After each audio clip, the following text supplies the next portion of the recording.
राधे राधे। स्वागत है आप सभी का आपके अपने YouTube चैनल ब्राइट फ्यूचर। आशा है कि आप सब स्वस्थ होंगे। आज मैं आपके लिए फिर से शिक्षा और दर्शन तथा बाल विकास से संबंधित कुछ महत्वपूर्ण वस्तुनिष्ठ प्रश्न लेकर आई हूँ। इससे पहले की जो वीडियो थी, जिन स्टूडेंट्स ने नहीं देखी है वो मेरी डिस्क्रिप्शन बॉक्स में मैंने लिंक शेयर किया है, वहाँ से जाकर देख सकते हैं। आपके टीईटी फर्स्ट और सेकंड, सीटेट फर्स्ट सेकंड के लिए ये प्रश्न बहुत ज़्यादा महत्वपूर्ण है, तो आप इस वीडियो में शुरू से लास्ट तक बने रहिए। तो चलिए शुरू करते हैं हमारी वीडियो का। आज का 26वां प्रश्न। हमारा प्रश्न है, प्याजे की पूर्व संक्रियात्मक अवस्था जो कि कितने से होती है, 2 से 7 वर्ष के बीच की जो अवस्था होती है उसे क्या कहा जाता है? पूर्व संक्रियात्मक अवस्था में जीन प्याजे ने रखा था।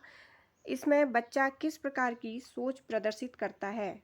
इसके ऑप्शन हैं, तर्कपूर्ण सोच रहती है बच्चे की, या आत्म केंद्रित सोच रहती है, अमूर्त चिंतन रहता है, या फिर वैज्ञानिक सोच रहती है। तो इसका जो सही आंसर है वो है ऑप्शन नंबर बी, आत्म केंद्रित सोच रहती है। इसकी ज़रा हम थोड़ी सी व्याख्या भी देख लेते हैं। देखिए, इस अवस्था में बच्चा स्वयं के दृष्टिकोण से चीज़ों को देखता है और दूसरों का दृष्टिकोण समझने में कठिनाई उसे होती है। एक तरह से ये मान सकते हैं कि आप 2 से 7 वर्ष के जो बीच के ये बच्चे होते हैं, वो केवल अपनी थिंकिंग को ही, जो वो सोचते हैं उसे ही सही मानते हैं। अगर आप वो कुछ काम करते हैं और आप अगर बीच में उन्हें कुछ भी एडवाइस दें तो वो आपकी बात बिल्कुल भी नहीं मानेंगे। वो केवल जो अपना सोचते हैं वो या अपना काम करते हैं, वो अपना ही तरीका बिल्कुल सही मानते हैं। तो इस तरह से इस अवस्था में बच्चा क्या करता है, केवल अपने ही दृष्टिकोण से चीज़ों को देखता और समझता है, दूसरों के दृष्टिकोण को वह बिल्कुल भी नकार देता है। देखिए, अगला प्रश्न है, जब कोई बच्चा अपने मित्रों की नकल करके सीखता है तो यह किस अधिगम से जुड़ा है? इसके ऑप्शन हैं, पहला है अनुकरण अधिगम, दूसरा है अनुभवात्मक अधिगम, तीसरा है संज्ञानात्मक अधिगम, या चौथा है प्रचालन अधिगम। तो इसका जो सही आंसर है वो है ऑप्शन नंबर ए, अनुकरण अधिगम। इसमें क्या करता है बच्चा, अपने ही मित्रों की क्या करता है, नकल करके सीखता है। देखिए, इसमें बच्चे अक्सर क्या करते हैं, दूसरों को देखते हैं और उसकी नकल करके सीखते हैं। अगला प्रश्न है, रचनावादी दृष्टिकोण में शिक्षक की भूमिका क्या होती है? पहला है ज्ञान देने वाला, दूसरा है मार्गदर्शक और सहायक होता है शिक्षक, तीसरा है दंड देने वाला होता है शिक्षक, या फिर चौथा नियंत्रक के रूप में होता है शिक्षक। तो इसका जो सही आंसर है वो है ऑप्शन नंबर बी, रचनावादी जो दृष्टिकोण होता है उसमें टीचर कैसी भूमिका निभाते हैं, एक मार्गदर्शक और सहायक के रूप में। अगला प्रश्न है, देखिए, सीखने का सबसे अच्छा तरीका है करना, ये किसका विचार है? इसके ऑप्शन है, प्याजे, जॉन डीवी, स्किनर, या फिर कोहलबर्ग। तो इसका जो सही आंसर है, करके सीखना किसने कहा था? जॉन डीवी ने। देखिए, इनका कौन सा सिद्धांत है? Learning by doing. अगला प्रश्न है, लेटेंट लर्निंग का क्या अर्थ होता है? इसके ऑप्शन है, तुरंत दिखाई देने वाला अधिगम, बी है छिपा हुआ अधिगम जो बाद में प्रदर्शित होता है, सी है केवल रटना, या फिर डी केवल अनुकरण करना। तो लेटेंट लर्निंग, इसका क्या अर्थ है? इसका है ऑप्शन नंबर बी, छिपा हुआ अधिगम जो बाद में हमें प्रदर्शित होता है।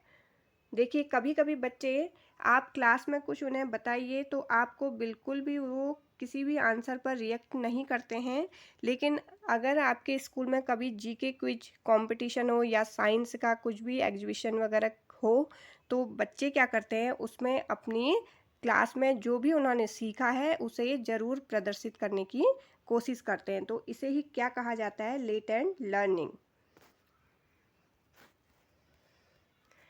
अगला प्रश्न है, जॉन डेवी किस शिक्षा दर्शन से संबंधित हैं? इसके ऑप्शन है, प्रकृतिवाद, आदर्शवाद, प्रगतिवाद, या फिर यथार्थवाद। तो इसका जो सही आंसर है वो है ऑप्शन नंबर सी, प्रगतिवाद से संबंधित है। इन्होंने किस पर बल दिया था? वे अनुभव प्रयोग और करके सीखने पर बल देते थे। अगला प्रश्न है, शिक्षा जीवन की तैयारी नहीं बल्कि शिक्षा स्वयं जीवन है। मोस्ट इम्पोर्टेंट ये डेफिनेशन है, आप इसे ज़रूर नोट डाउन करिए। ये एग्ज़ाम में अक्सर पूछी जाती है इस तरह की डेफिनेशन। यह किसका कथन है? रूसो, डीवी, विवेकानंद या फिर अरस्तु? तो जो ये परिभाषा दी है या कथन दिया है ये है जॉन डीवी का। अगला प्रश्न है, महात्मा गांधी की शिक्षा पद्धति नई तालीम मुख्यतः किस सिद्धांत पर आधारित है? ये धार्मिक शिक्षा पर है, कार्य एवं श्रम पर आधारित है, परीक्षा पर आधारित शिक्षा है या फिर दंड पर आधारित है? तो इसका सही आंसर है ऑप्शन नंबर बी, ये किस पर आधारित है? कार्य एवं श्रम पर आधारित है। अगला प्रश्न है, मनुष्य केवल तर्कशील पशु है। तो यह कथन किस दार्शनिक का है? प्लेटो, अरस्तु, रूसो या फिर जॉन डीवी? तो इसका जो सही आंसर है वो है ऑप्शन नंबर बी, अरस्तु ने मनुष्य को क्या बोला है? एक तर्कशील पशु। अगला प्रश्न है, भारतीय शिक्षा में सामाजिक बुराइयों को दूर करने पर किस दार्शनिक ने सबसे अधिक बल दिया है? इसके ऑप्शन है विवेकानंद, टैगोर, गांधी या फिर अरस्तु? तो इसका जो सही आंसर है वो है option number C, Gandhi ji ने भारतीय शिक्षा में सामाजिक बुराइयों को दूर करने पर बहुत ज़्यादा बल दिया हुआ है। अगला प्रश्न है, प्रकृतिवाद शिक्षा के किस पहलू पर बल देता है? अनुशासन पर, बालक की सहज प्रवृत्तियों पर, धार्मिक विश्वास पर या फिर नैतिक मूल्य पर?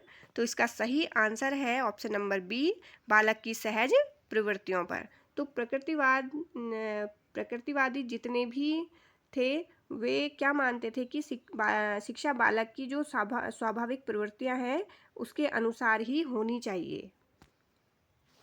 अगला प्रश्न है, शिक्षा का उद्देश्य आत्मा की पूर्णता प्राप्त करना है। यह कथन किसका है? इसके ऑप्शन है स्वामी विवेकानंद, डॉक्टर राधाकृष्णन, अरस्तु या फिर प्लेटो? तो इसका जो सही आंसर है ऑप्शन नंबर डी, प्लेटो। प्लेटो ने ये कथन बोला है कि शिक्षा का उद्देश्य आत्मा की पूर्णता को प्राप्त करना है। अगला प्रश्न है, मॉन्टेसरी शिक्षा पद्धति का प्रमुख बल किस पर रहा है? इसके ऑप्शन है अनुशासन और भय पर, बी है आत्मानुशासन और स्वतंत्रता पर, सी है दंड और पुरस्कार पर या फिर डी है परीक्षा और अंक पर? तो मॉन्टेसरी जो शिक्षा पद्धति है वो किस पर बल देती है? वो ऑप्शन नंबर बी, अनुशासन और स्वतंत्रता पर। किसका अनुशासन होना चाहिए? आत्मानुशासन, यानी कि स्वयं का। प्रश्न है, विवेकानंद शिक्षा को किसका साधन मानते थे? इसके ऑप्शन है केवल धन प्राप्ति, बी है राष्ट्र निर्माण और चरित्र निर्माण, सी है पद और प्रतिष्ठा और डी है परीक्षा में सफलता? तो इसका जो सही आंसर है वो है ऑप्शन नंबर बी, राष्ट्र निर्माण और चरित्र निर्माण पर। अगला प्रश्न है, फ्राइड के मनोविश्लेषणात्मक सिद्धांत के अनुसार व्यक्तित्व के कौन से 3 घटक होते हैं? ये बहुत ही महत्वपूर्ण प्रश्न है, इसमें से अक्सर एग्जाम में क्वेश्चन बन जाते हैं, तो आप इसे ज़रूर देखिए अच्छे से। पहला है इड, ईगो, सुपर ईगो। दूसरा है कॉन्शियस, अनकॉन्शियस, सबकॉन्शियस। तीसरा है नेचर, नर्चर, इन्वायरमेंट। और चौथा है थिंकिंग, फीलिंग एंड डूइंग। तो जो इसका सही आंसर है, जो फ्रायड ने मनोविश्लेषणात्मक सिद्धांत में ये व्यक्तित्व के 3 घटक बताए हैं, वो हैं इड, ईगो और सुपर ईगो। तो हमारा ऑप्शन नंबर ए बिल्कुल सही होता है। देखिए, ये एग्ज़ाम की दृष्टि से भी बहुत ज़्यादा इम्पोर्टेंट क्वेश्चन है, तो मैं थोड़ा सा आपको इसमें बता देती हूँ कि जो इड, ये जो घटक है ये कैसा होता है। ये है जन्मजात इच्छाएं रहती हैं इसमें, और इसमें क्या होता है, सुखवादी सिद्धांत भी कहा जाता है इसको। इसमें अधिकतर अनैतिक जो इच्छाएं रहती हैं उसका भंडार भी कहा जाता है इसे। और इसी के साथ बच्चे की क्या होते हैं, जन्म के साथ ही इन इच्छाओं की इसकी उत्पत्ति क्या होती है, बच्चे के जन्म के साथ ही होनी शुरू हो जाती हैं। ईट का जो संबंध होता है वो क्या है, अचेतन मन से होता है। और दूसरा देखिए, हम ईगो के बारे में देखेंगे। ये है वास्तविकता आधारित संतुलनकर्ता, अर्थात इसमें क्या होता है, ये वास्तविक सिद्धांत व्यक्तित्व का पालक कहा जा सकता है इसे। और ये ईड और सुपर ईगो के बीच क्या करता है, एक संतुलन का कार्य भी करता है। एक तरह से इन दोनों को ये मनाने का काम करता है। तो इसे क्या कहा जाता है, मन का शासक भी कहा जाता है ईगो को। और इसका संबंध जो है चेतन मन से होता है। तीसरा है सुपर ईगो।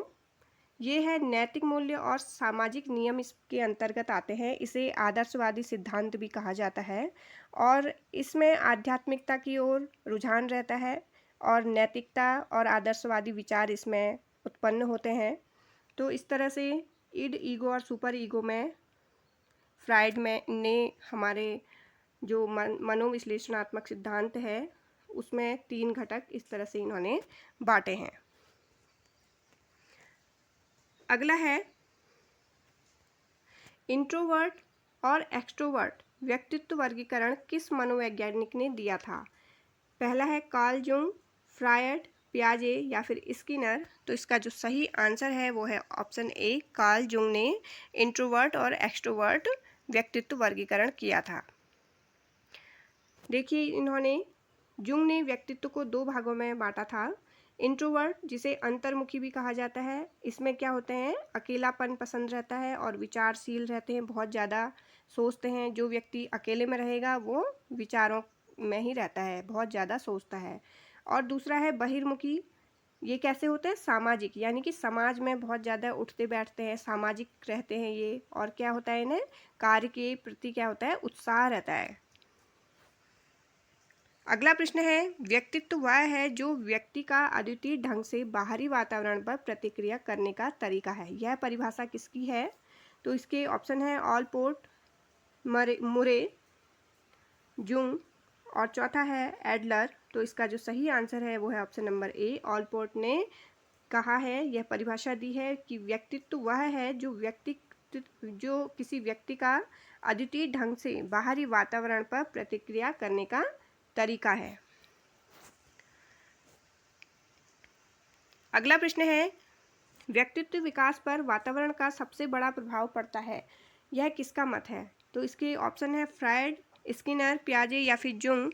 तो इसका जो सही आंसर है वो है ऑप्शन नंबर बी, स्किनर ने यह मत बोला है कि व्यक्तित्व विकास पर वातावरण का सबसे बड़ा प्रभाव पड़ता है। अगला प्रश्न है व्यक्तित्व का निर्माण जन्मजात प्रवृत्तियों और सामाजिक अनुभवों की परस्पर क्रिया से होता है, यह किसका मत है। तो ये जॉन डीवी है पहला ऑप्शन, बी है एरिक्सन, सी है ऑलपोर्ट और डी है पियाजे। तो इसका सही आंसर है ऑप्शन नंबर बी, एरिक्सन। अगला प्रश्न है एरिक्सन का मनोसामाजिक विकास सिद्धांत व्यक्तित्व को किस रूप में देखता है। इसके ऑप्शन है केवल जैविक वृद्धि की प्रक्रिया, बी है जीवन भर चलने वाली सामाजिक मनोवैज्ञानिक चुनौतियाँ, सी है केवल बचपन तक सीमित विकास या फिर डी है केवल अवचेतन प्रवृत्तियों का परिणाम। तो इसका सही आंसर है ऑप्शन नंबर बी, जीवन भर चलने वाली सामाजिक मनोवैज्ञानिक चुनौतियाँ। एरिक्सन ने 8 मनोसामाजिक अवस्थाएं दी हैं। प्रत्येक अवस्था में व्यक्ति को संकट और उसका समाधान झेलना होता है, यह बताया है, जिससे व्यक्तित्व बनता है। अगला प्रश्न है सेल्फ एक्चुअलाइजेशन, आत्म साक्षात्कार व्यक्तित्व विकास का अंतिम चरण किस मनोवैज्ञानिक ने दिया। ए है मैस्लो, बी है एडलर, सी है फ्रायड या फिर डी जुंग ने। तो इसका जो सही आंसर है वो है ऑप्शन नंबर ए, मैस्लो ने। मैस्लो की आवश्यकता पदानुक्रम में अंतिम अवस्था कौन सी है, सेल्फ एक्चुअलाइजेशन की है। यह तब संभव होता है जब व्यक्ति अपनी सभी क्षमताओं का पूर्ण उपयोग कर ले। अगला प्रश्न है हिप्पोक्रेट्स के व्यक्तित्व प्रकार सिद्धांत के अनुसार सैंग्विन व्यक्तित्व किसे कहते हैं। पहला है चिड़चिड़ा और क्रोधी व्यक्ति, बी है आशावादी और हंसमुख व्यक्ति, सी है उदास और निराशावादी व्यक्ति और डी है सुस्त और आलसी व्यक्ति। तो देखिए, इसमें सैंग्विन किस प्रकार का व्यक्ति कहा जाएगा। इसका आंसर है ऑप्शन नंबर बी। ये कैसे होते हैं सैंग्विन, आशावादी और हंसमुख प्रकार के रहते हैं। तो इसका जरा हम यहाँ पर देख लेते हैं। हिप्पोक्रेट्स ने व्यक्तित्व को 4 रसों पर आधारित बताया है। पहला उन्होंने क्या बोला है, सैंग्विन, जो क्या होते हैं, हंसमुख और सामाजिक रहते हैं, ये आशावादी भी होते हैं। सी है, बी है कॉलेरिक। कॉलेरिक कैसे होते हैं, क्रोधी, या आप कह सकते हैं इन्हें चिड़चिड़े प्रकार के होते हैं। तीसरा है मेलेनकॉलिक, ये कैसे होते हैं, बिल्कुल उदास रहने वाले। और चौथे हैं फ्लेगमेटिक, तो ये कैसे होते हैं, ये बिल्कुल सुस्त रहते हैं। अगला प्रश्न है, व्यक्तित्व का निर्माण 8 मनोसामाजिक अवस्थाओं से होता है, यह किस सिद्धांत में बताया गया है। इसके ऑप्शन है पियाजे का संज्ञानात्मक विकास सिद्धांत, बी है एरिक्सन का व्यक्तित्व विकास सिद्धांत, सी है मैस्लो की आवश्यकता पदानुक्रम, डी है फ्रायड का मनोविश्लेषणात्मक सिद्धांत। तो इसका जो सही आंसर है वो है ऑप्शन नंबर बी, एरिक्सन का व्यक्तित्व विकास सिद्धांत। तो इन्होंने इसमें क्या बताया है कि व्यक्तित्व का निर्माण 8 मनोसामाजिक अवस्थाओं से होता है। अगला प्रश्न है, व्यक्तित्व जन्मजात है या अर्जित, यह बहस किसके अंतर्गत आती है। पहला है प्रकृति बनाम पोषण, बी है विकासात्मक अवस्थाओं का विवाद, सी है विकास बनाम समाज विवाद, और डी है बुद्धि बनाम प्रतिभा विवाद। तो व्यक्तित्व जन्मजात है या अर्जित, ये बहस किसके अंतर्गत आती है, ये आती है ऑप्शन नंबर ए, प्रकृति बनाम पोषण। ये मेरी आज की वीडियो का अंतिम प्रश्न भी हो चुका है। आशा है कि आपको ये वीडियो अच्छी लगी होगी। लाइक करिए, शेयर करिए। मैं आगे भी आपके लिए इसी तरह से इम्पोर्टेंट क्वेश्चन लाती रहूँगी। मिलते हैं मेरी अगली वीडियो में, तब तक के लिए जय हिंद, जय भारत, धन्यवाद।